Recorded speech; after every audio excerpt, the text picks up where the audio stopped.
Each of us has a unique career story to tell.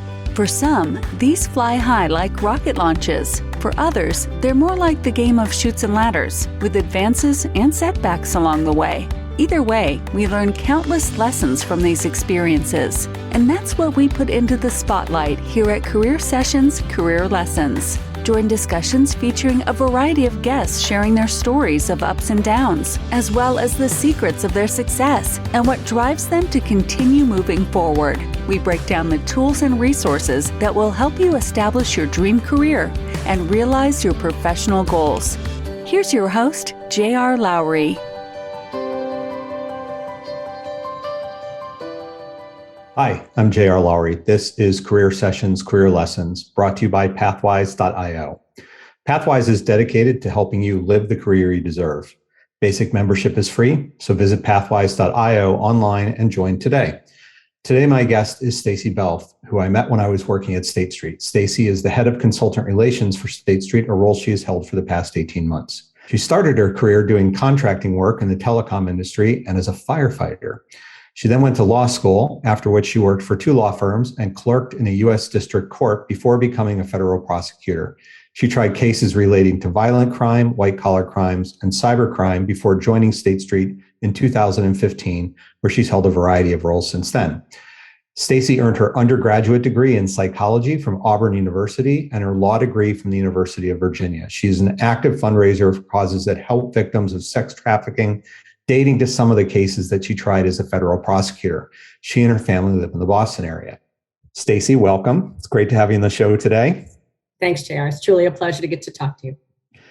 Let's start at the beginning in your case. Where did you grow up and what was your first paid job?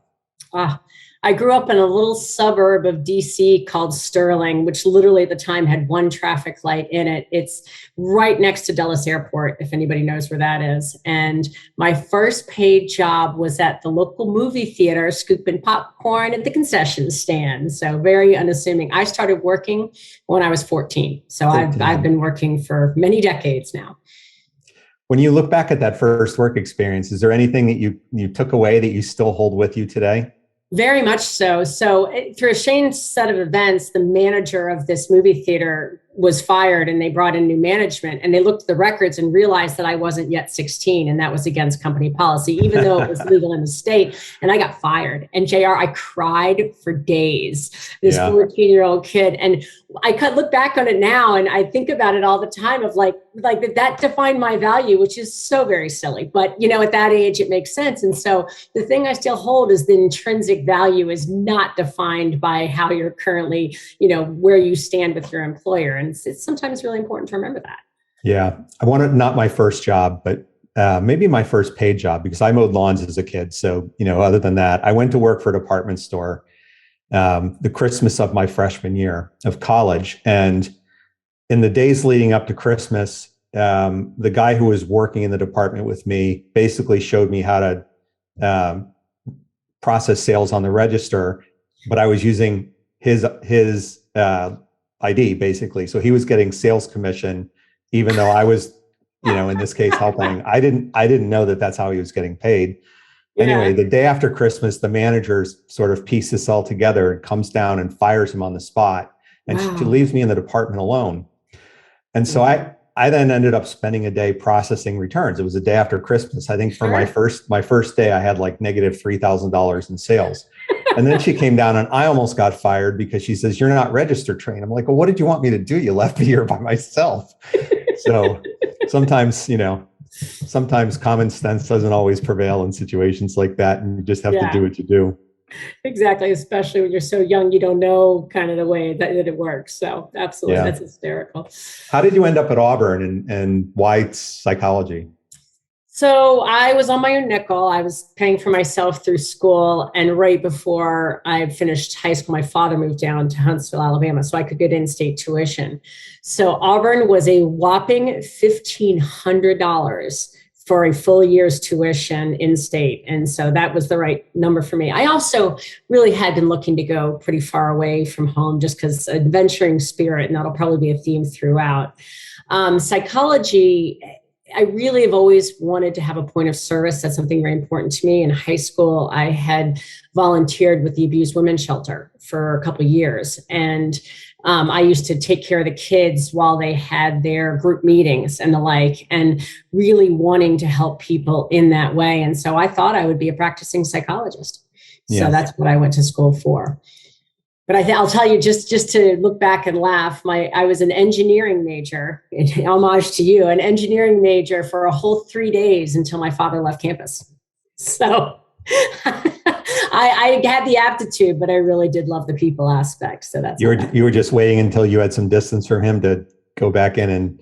He wasn't paying. I get to pick whatever I want, but I let him stay. I let him think it while he left. He was only convinced that his daughter would starve to death as a psych major, but I made it. I'm okay.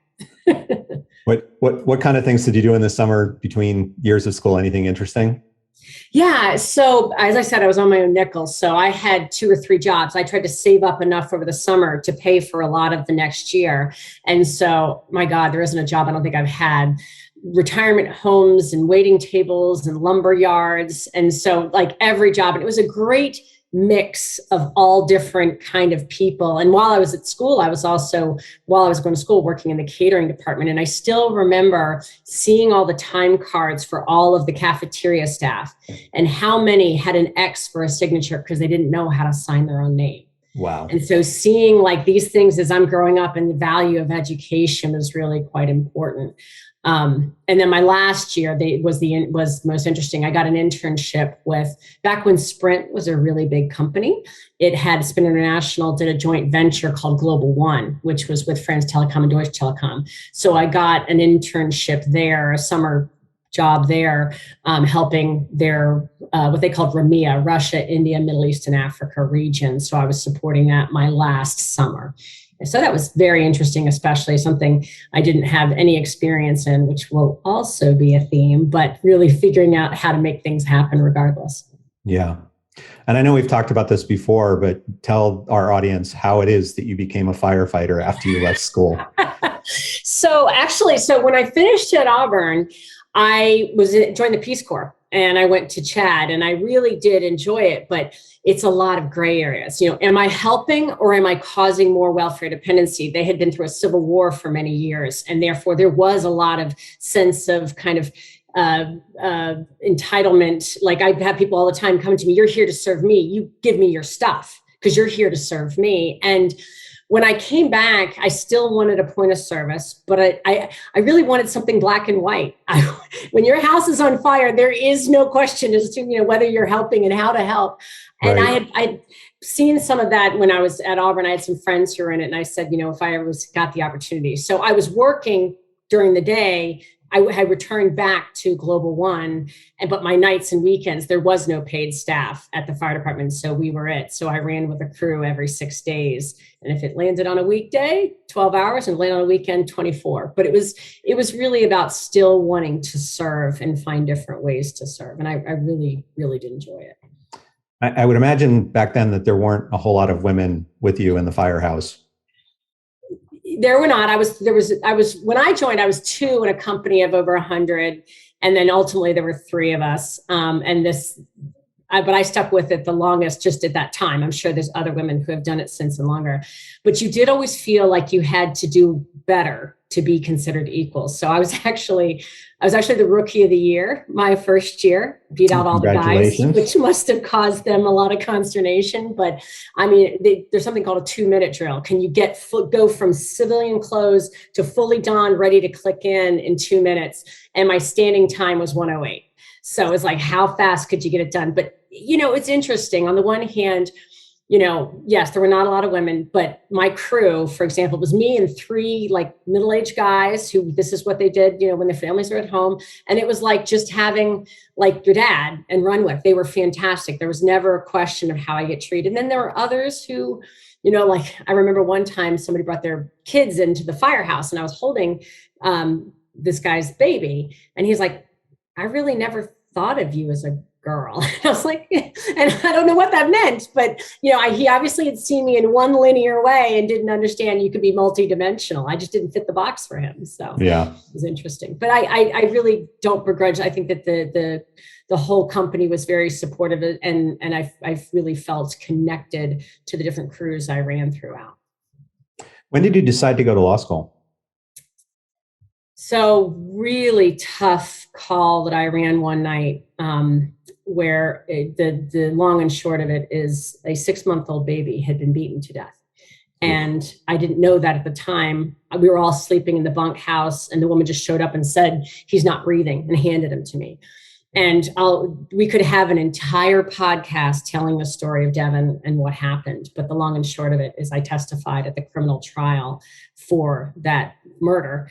And the father was convicted of manslaughter for it. But I had debated all through high school. But I thought lawyers were very unethical people. And seeing this play out in real time, and that you could serve and be an advocate for victims, I said, I'm going to law school. Like, that's what I want to do. So I've applied that I think I testified in the spring. I applied in the fall and went the following year. I had 3 years in Global One after the Peace Corps. And my third year I applied and got into law school and went with the purpose of becoming a prosecutor. I would imagine you were the only former firefighter in your law school class. Yes, but I'll tell you, it was a fantastic, it changed me in ways. Like, there were literally times, and not just in law school, but throughout, when I've been under really high stress, 2 different things. Number one, tremendous perspective. And that even happened when I was working at the same time. I would go to work and everybody's just hair would be on fire. Of, was this T1 going to get installed on time, or were we going to set up the ISP? And I'm literally remembering the night before as I'm carrying the dog out of the house while it's on fire, and it's it's perspective. Tremendously helpful perspective. And then the other thing that it really helped me with in law school and beyond was there were moments I could draw on something internal to me. There's one fire I remember in particular where I got burned, and it was just because it was so blazing hot, it burned me through my Nomex. And unfortunately, my officer left me in the fire. It doesn't matter, it's officer, but you should always be 2 on a line. And he went back down the line. And so I was left alone in the fire. I'm running the line myself. And that was such a complete, I can't even talk about the intensity and the focus that it brought. And there's moments when I draw upon that strength and that focus and that knowledge that I have the Constitution, if that makes sense, to handle whatever it is. So yes, I was the only firefighter in law school. But there were people with very interesting backgrounds, but it definitely helped me there and beyond. Did you have a sense when you were in school of what kind of law you wanted to practice when you finished? Yeah, it was definitely because of why I went. I knew I wanted to become a prosecutor. There was some interesting tie together. So I had worked for 3 years in international business. And so I did feel that conflict between the two, especially I was in law school when 9/11 happened. So my entire third year I spent studying, treaties on terrorism and how, terrorism could be prosecuted and the like. And so I knew I wanted to prosecute and be in more of a public service side of the law. I did flirt a bit with some of that international. I actually even applied to the International Criminal Court, which was just getting formed, even though the U.S. was not a signatory. And but I ended up taking a different path, continuing to be focused on prosecuting and federal prosecuting in particular as a result. But I did both in my first year summer, my internship was with the FBI.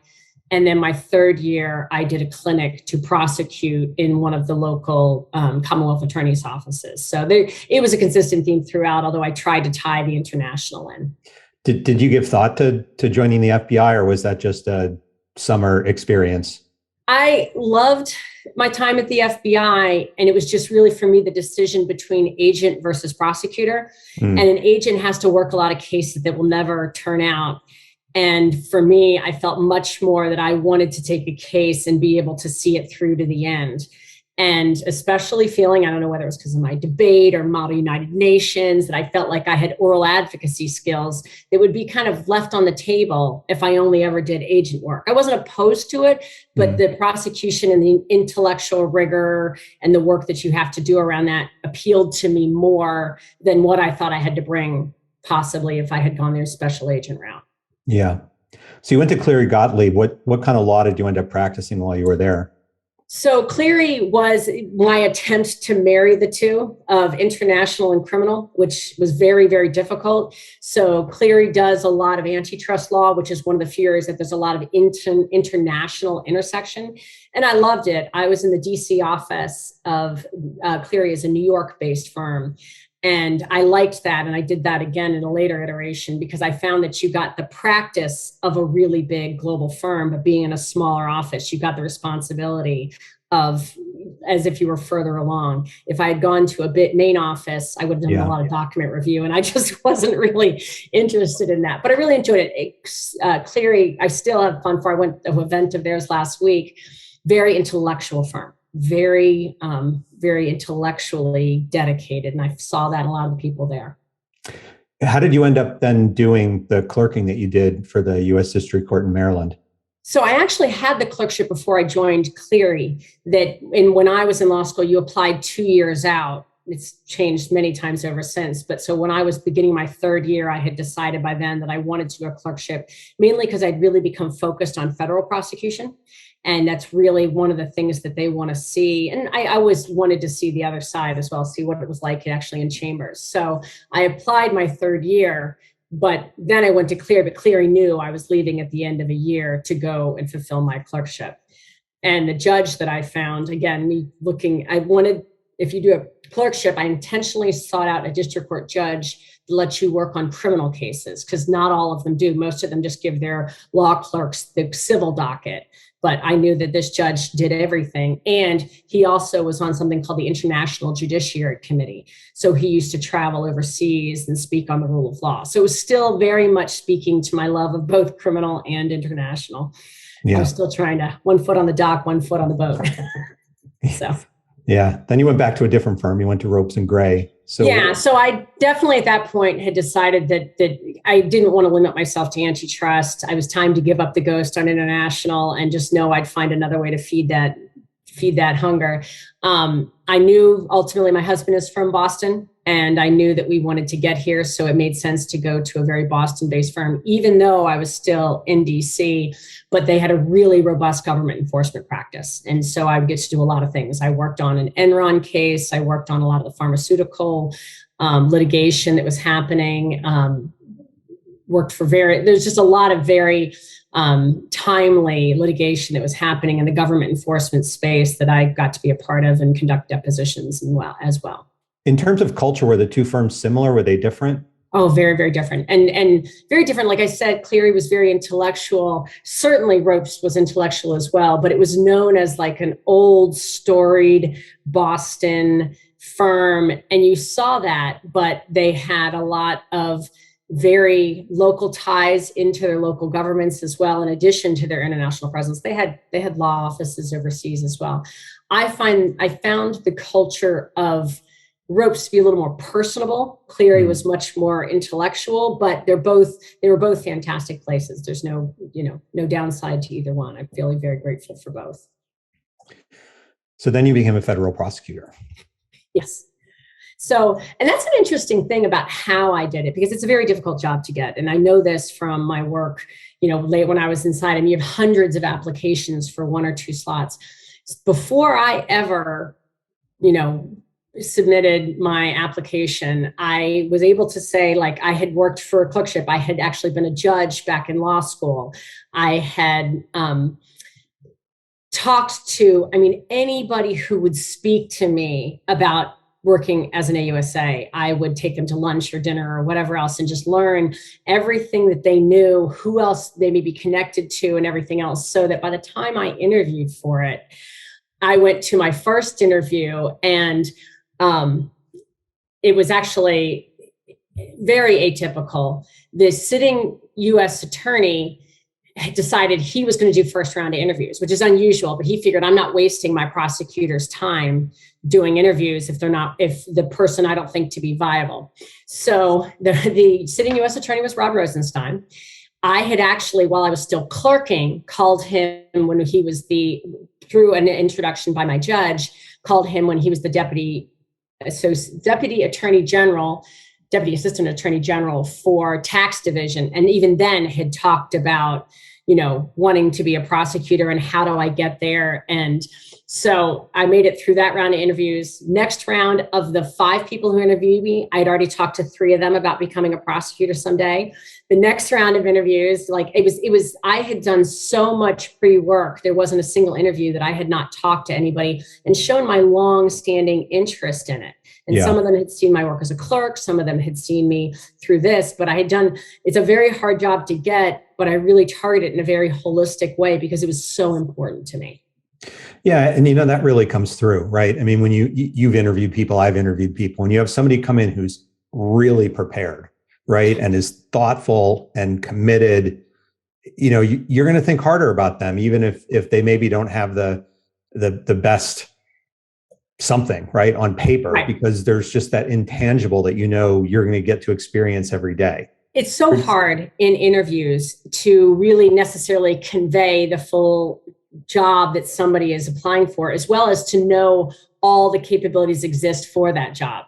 And whether it be through all of my intentional networking and discussions about my commitment to the job, or because they had seen me as a clerk, knowing that I was sitting through their trials and cases, they knew that I knew exactly what I was getting into. Also from my prior experience doing the clinic in law school. So, I really found a way to show the whole of me as a candidate, independent of, just the job interview. The job interview almost to some extent felt like a formality. Even in one of them, it was, okay, how do we get you to the next round? So, it was really a life's goal to get there, and I had done the work. Sounds like it. How did your prior law firm work, your work as a clerk, prepare you for being an assistant U.S. attorney in what was just completely new? Yeah, it's funny. In some ways it really did. In some days it didn't. It did in the sense of in a law firm, you almost have unlimited time. It's by billable hours. So you're going to run everything to ground. You're going to do the full, the work to be done. You get to the U.S. Attorney's Office and you're given a slice of time. You have to know what's important. But because you've done the work when you had unlimited time, you can say, this is the triage. This is what matters. And this is what I'm going to focus on. And also at the U.S. Attorney's Office, you're flying sometimes, and getting enough time to do the briefing can be difficult. I swear there isn't an appellate brief I ever wrote during business hours because there's just so hard to do in the day-to-day. Yeah. And so having had all of the training on how to write persuasively and succinctly, it's very difficult, I think, to get that in the way that the U.S. Attorney's Office was structured. Things that it didn't help, and that's just the stuff, picking a jury. I've been in 3 years of law school and 3 years of legal experience. Nobody had ever once talked about how you pick a jury. Interesting. And it is definitely more art than science. And I learned, and people had very different philosophies on it. It was a known thing, and this is just a side story, but most prosecutors will not put a teacher or a scientist on a jury, full stop. Teachers have trouble judging people. Scientists want things to a measure of exactitude that doesn't exist in the legal world or in any other world other than science. So, it's interesting how there's those whole things you just have to figure out as you go. Yeah. I know you tried some pretty tough cases. What was that like? So it was intentional on my part. So I'll take a step back. I was in 2 U.S. attorney's offices, first down in Maryland and then in Boston. And in the U.S. attorney's office in Maryland, I was in Greenbelt, which sits right on the Beltway. Everyone does everything. I had wire fraud, mail fraud, but I also had guns, drugs, and thugs.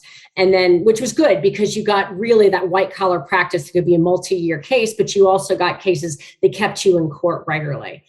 And then when I moved to Boston, I was in major crime. So again, you can get a real amalgam of cases.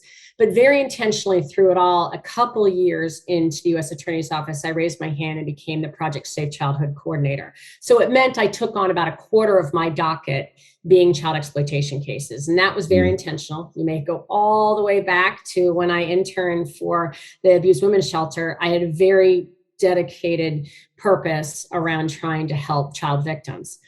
And when they offered it to me, or when they asked me to take the role, they said it's soul crushing work, but very redeeming, and I was like, but that was exactly apt description, but I tell people in some extent, it's kind of like giving blood. I can give blood. It doesn't bother me. Some people giving blood, it's really a hard thing to do. I can't say it doesn't bother me. There were really tough days in those cases. And you frankly, and it probably goes a little too much detail, but you set up parameters to try to make it work. By the time I took it, I had my first child. I had not yet had my second. And you try to find ways to not take it with you. There's like a triage to how you deal with the evidence. So one of the things is you called it Victim-Free Friday, which is you tried not to watch really disturbing, horrific content on Friday because it would infect your whole weekend.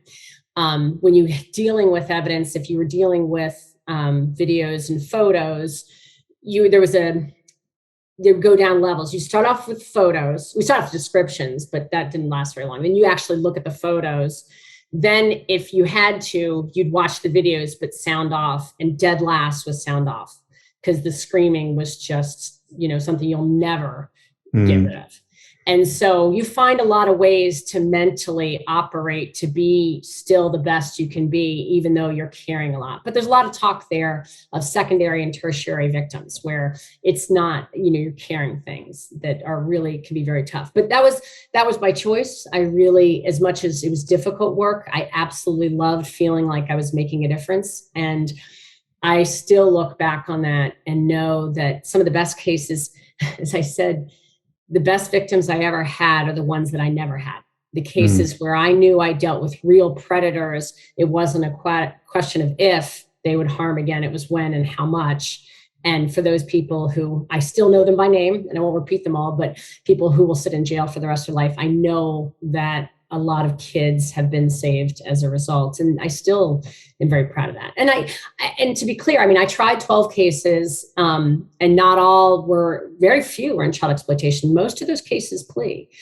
So my cases, I did a little bit of every type of case, and I liked all of that work. I really was driven by a sense of justice. So it definitely made the tough times a lot easier to know what the end goal was that you were working towards, but especially with the child exploitation cases. Yeah, understandably. So you did that for 8 years. Yes. 5 down in DC or right outside in Maryland, and then 3 up in Boston. And then you made the decision to leave active law practice, which I can understand. But rather than me assume what actually drove the decision, was just the toughness of the work or something else? No, you actually might be surprised. I think I went to law school to do it, and I thought I'd do it for the rest of my life. It was actually the move. I had loved being outside of DC and really loved the work and the dockets. And then you got to Boston. And frankly, it's a vestige of Whitey Bulger. There was so many levels of approval and review and so much bureaucracy. You really start to lose your personal contribution. Yeah. That by the time it's been reviewed and re-reviewed, it's like I'm a cog in a wheel, but I'm not able to make the same meaningful difference. In DC, I might turn 50 defendants a year. In Boston, you can't do more than 10. Wow. Because it's so much bureaucracy to move a case forward. Now, that's back then. I think it's changed. And, I don't know that is at all the way it is. But I looked at it and I said, I'm sole breadwinner for my family. My husband stays home with our kids. And I was willing to do that as long as I felt like I was making a really meaningful contribution. But when I really felt that the work that I was doing now had been, my personal contribution was so diminished that I was no longer making that impact, I thought it better to step away, go back into the corporate life that I really had enjoyed, and find other ways to fill my point of service, because it's important to me that I always do have one, but I could fill it in other ways. And Yeah. it probably, I won't lie, I know at least part of it was probably a kindness to my kids to not be full-time litigator, not be full-time always carrying victims' cases. It definitely probably made things a little easier for them. Yeah, So, I'm sure. How did you then end up at State Street? Why State Street of all places when you were leaving the law? very germane to Pathwise, I think. I really went on a journey. I thought I was going to do the U.S. Attorney's Office for the rest of my life. And I said, okay, we're going to make another pivot. At this point, I'd already gone from telecom to law. And here I go, law. And I said, I really want to look at this and decide what I want to do next. I spent months talking to anybody and everybody about their careers, what they do, what the opportunities were. I had lunches and dinners and drinks and coffees with all over Boston as I was figuring out what I wanted to do. I ended up with kind of two different paths emerging before me. One was a forensics firm. The way that I would say it is like, if you're Target or a major company and you get a cyber hack, this is the company you call in who immediately locks everything down and does a full investigation and tracks everything down. And that was developing as one path. And then the other was State Street. Like I said, talked to everybody under the sun, and 4 different people, totally unconnected to each other, 1 in DC, 1 in North Carolina, and 2 in Boston, all said I should talk to this woman, Alyssa. Alyssa, when I was at Ropes and Gray in DC, Alyssa was the lawyer with the office next to me. How random that we both moved to Boston. She happened to be at State Street, and I'd already been looking at State Street. I wanted, if I was going into corporate life in Boston, I wanted a company big enough that I felt that it would really have the global presence that I wanted and have the amount of basically that I could attain a level of responsibility and impact with the corporation that I wanted. So I met with Alyssa. And so I'm assessing the 2 options. I met with Alyssa. She was ready to hire me into compliance within SSGA, which is the investment management arm of State Street. But she said, with your resume, I really should let my boss talk to you, who was the chief compliance officer. He interviewed me as well for a different role, Volcker compliance officer. And what I just have to point out, because these are 2 really classy people, in my opinion. He said to Alyssa, I want to hire her. She told him, I want to hire her. He said, you can have her. She said, no, let Stacey decide. So they told me that I had 2 different opportunities and what was more appealing to me. So then, and meanwhile, when I was looking still at this forensic firm, I had not yet shut it down. What I came to discover is the 2 leads were diametrically opposed as to what the role should do. And I could sense very quickly that this was going to be a hard tension, if not a break point between the 2 of them. So I really settled more on State Street because I also was really engaged by it. I was really engaged by going back to corporate life where we're all on common purpose. Frankly, after 8 years in the government, I loved the idea of a premium on efficiency and results as opposed to kind of just, continuing for the wheels to turn.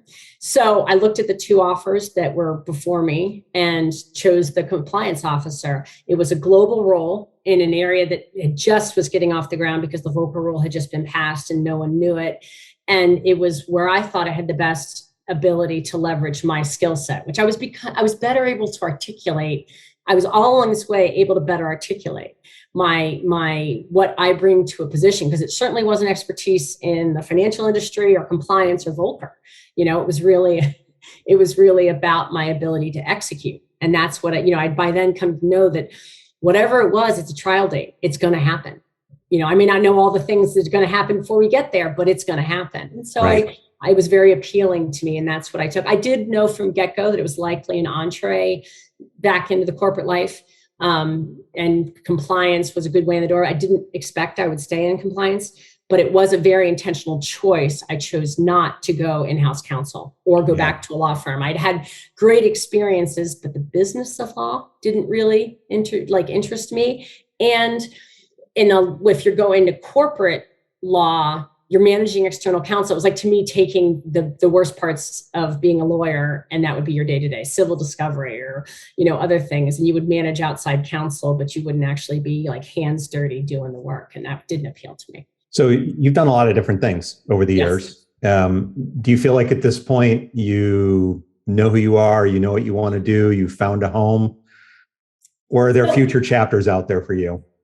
I think future chapters. I'm going to answer that in the micro and then answer it in the macro. In the micro, like, my current role is global head of consultant relations, which again, it's another iteration of something that I got hired into where there was like, I didn't have any experience with consultants or sales, which is what the role is.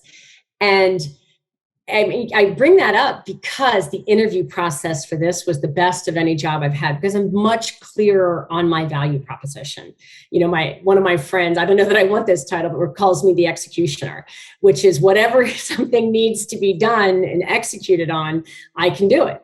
And so when I went through this interview process, I met because each of my jobs at State Street, Volcker compliance officer, I was in alts and doing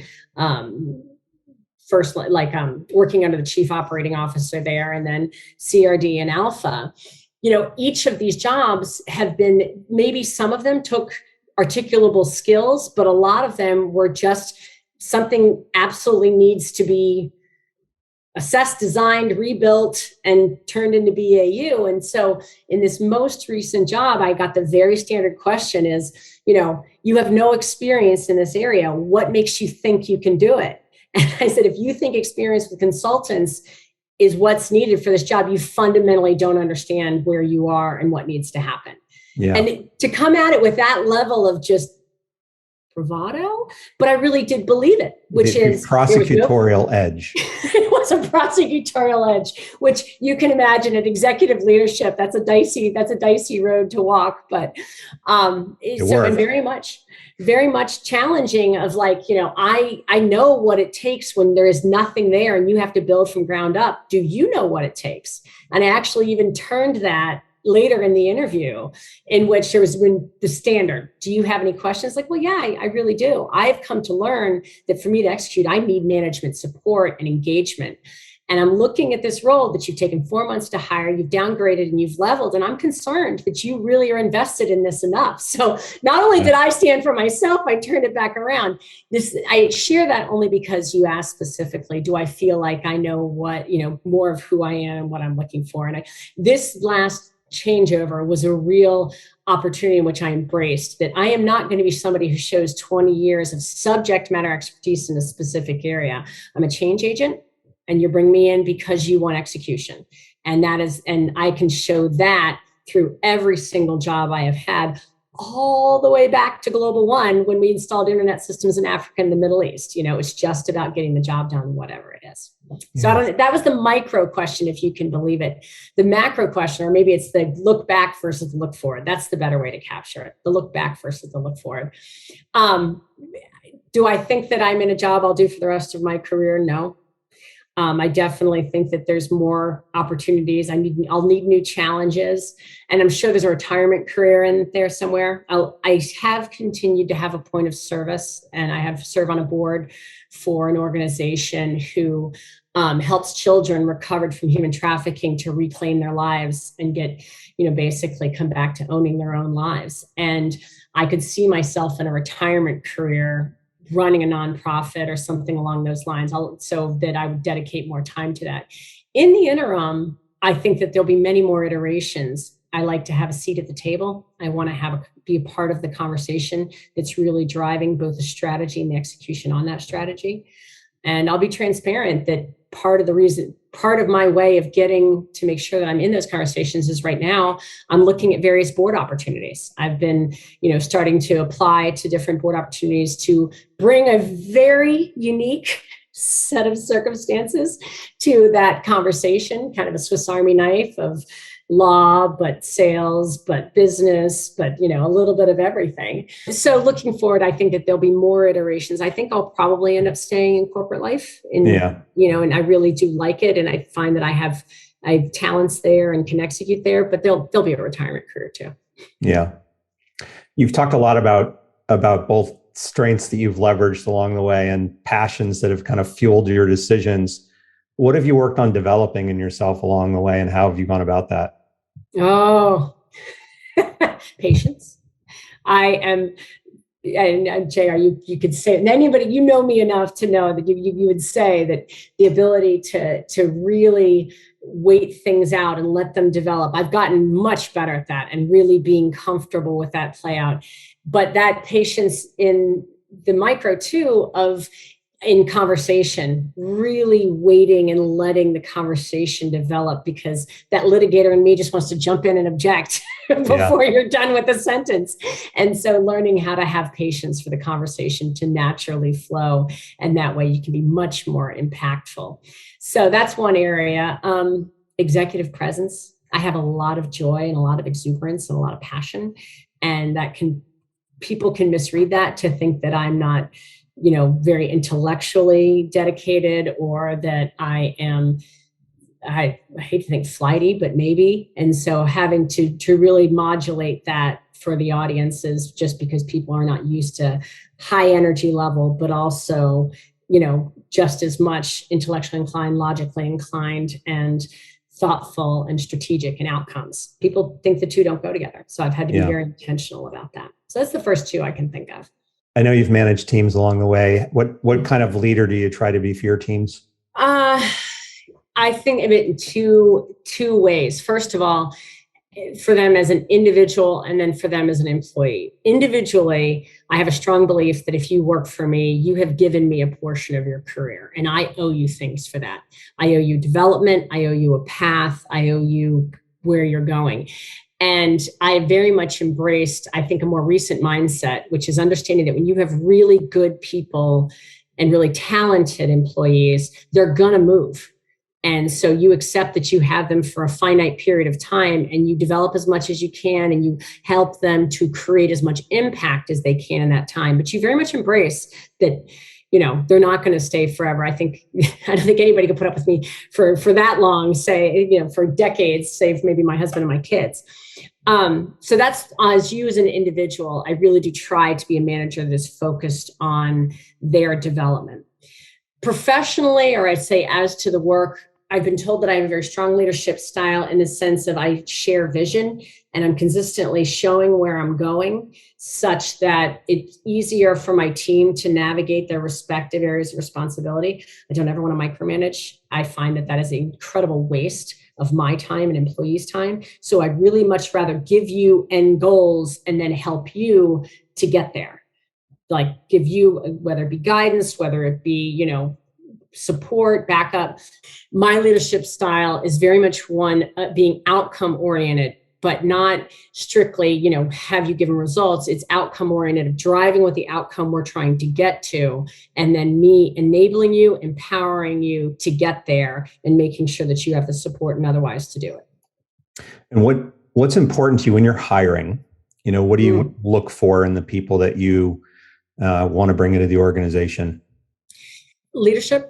And I mean that because in the sense of, that is really demonstrative of somebody's ability to drive forward, even when there is an obstacle or confusion, clarity in thinking and leading that leadership, even if you don't have a team, but really showing that you can decide on what the next steps are and understand that they may not be right, but you're going to keep moving forward. So that is definitely something that I look for. I also, in every job description I've ever posted, a absolutely required criteria is a good sense of humor. And that is not fluff. I think that nothing ever always goes according to plan. And if you don't have a good sense of humor about it, it's going to be a detriment to you. So that is literally one of my hiring criteria, and I do stick to it. Yeah, fair enough. It does matter. Got to like the people you work with, and you got to have fun together. Absolutely. I spend more time with them than I do my own mother. I may as well. We all should enjoy each other, Yeah. What do you do to recharge your battery? Keep yourself energized? I run, and now I've mixed that up a little bit to bike and swim. I picked that up when I was prosecuting the cases, constantly litigating, and especially victims work. Just being able to go out and really hit the pavement and run it out was a really big asset to me, and kind of what I think helped me most is to really overcome just tough cases. I can't sit still, so I knit. because I can't even sit to watch a movie, and it allows me to do that, which is a good thing. And I it's a point of service for me as well. What I do is I knit baby hats and I give them to the local maternity ward. And so I'm up to something over 100 or something now, which I enjoy. And then wow. I would say the third is, like I said, the point of service. I do give a lot of time to the organization, My Life, My Choice, that I'm on the board, and I'm co-heading their fundraising. So every year we step up to try to hit our target goal. And it's a lot of time, but very worthwhile, especially in the times that I've spent with the kids, watching them to come back to their own life and through some incredibly difficult circumstances. So I'd say and all of that is, of course, missing the number one main thing, which is my kids. And I have two wonderful children. Of course, my children, the best children ever. I'm not biased even a little bit. And so spending as much time as I can. I actually have taken on coaching my daughter's soccer team, which is a lot given the time that I have. But the first time I went out and saw her play a game and there wasn't a single female coach, I said, this can't happen. So got to find a way to make it work. Yeah, I don't think you're the first mom that's had that observation and has dived in as a result. Yeah, and I look nothing but tremendous respect for the dads that do it. It's just that I did play soccer from when I was very young, and really wanting to have that role model available to the kids. I don't know that anybody thinks that I'm a good chaperone, but but definitely to have at least see another woman out on the field. So yeah. What would you do differently if you had to do something over again? Oh, that's tough. That is tough. And I say that because I'm very conscious of doing something different means I may not get the same outcome. Yep. And so am I willing to risk another outcome? And I don't know that I would. Yeah. And that's not to say I didn't make mistakes. Oh, I made mistakes, but even the mistakes are educational. So I don't know that I would do something differently. Yeah, that's kind of where I've come to as well. That, it's like, you've had the life journey you've had, right? The good, the bad, the ugly, but it puts you where you are, and you have no idea if you made a decision differently way back when, how it would have affected the good things, not just maybe the bad and the ugly. Absolutely. I think so. I struggle that, I struggle to think that I would risk it. And that's not in any way vain. I'm not saying, life is perfect, but I feel very honest about where I am. That is definitely a function of the choices that I made. And I feel very grateful for that. Yeah. So summing it up, what are the top career lessons that you'd want our audience to take away? Find your value proposition and own it. Absolutely. To know what is it you bring to the table and being confident in that, being able to articulate that, and to know that that may not be reduced to a byline, something as, as I go up against people with a lot longer experience, either in the different subject matter areas or in the career or the field that they're in, it has been absolutely essential for me to know what I bring to the proposition. And then if they choose not to take it, they choose not to take it, but at least what you're bringing to it. And then that way there's a lot less emotional about the process, because then it's just, a selection process for whatever that person feels is what's needed for the role. Yeah. Awesome. Well, we will stop there. This has been great. One of the things that amazes me about this process of doing discussions like this is, you and I worked together for several years. Yeah. And, I knew the broad strokes of your career, but I learned a lot in this conversation that I didn't know before. And it's funny how, you sort of take up with people that you work with, and, in a lot of cases, you just never really get down into the details of kind of how they got there. But it was actually really nice, because you and I, beyond work, also become friends. And it's nice to share with you some of the more color that we haven't always gotten to talk about at work. Yeah, absolutely. Stacy, thanks. I really appreciate it. So thanks for doing this. No, thank you. It truly was a pleasure. And I love what you're doing in this space. And maybe if that's the one wish, is I wish I had something like this back then to kind of really help explore all the options available. So thank you for doing it. It was great having Stacey on the show today and giving her a chance to share her winding career journey and learnings along the way. If you're ready to take control of your career, visit pathwise.io, where you can find access to a range of career content, coaching, community, and courses. If you'd like more regular career insights, become a Pathwise member. It's free. You can also sign up on the website for the Pathwise newsletter and follow Pathwise on LinkedIn, Twitter, and Facebook. Thanks and have a great day. Thank you for listening to Career Sessions, Career Lessons. We hope the nuggets of wisdom shared today help guide your path to the successful career of your dreams. This podcast series is part of Pathwise.io, which is here to help you live the career you want. We provide a comprehensive mix of career and professional development events, insights, tools, and exercises backed by a group of leading coaches and other career management experts. If you aspire to something more or just something different in your career, join us at Pathwise.io. You can find us on LinkedIn, Facebook, and Twitter. See you again on the next episode.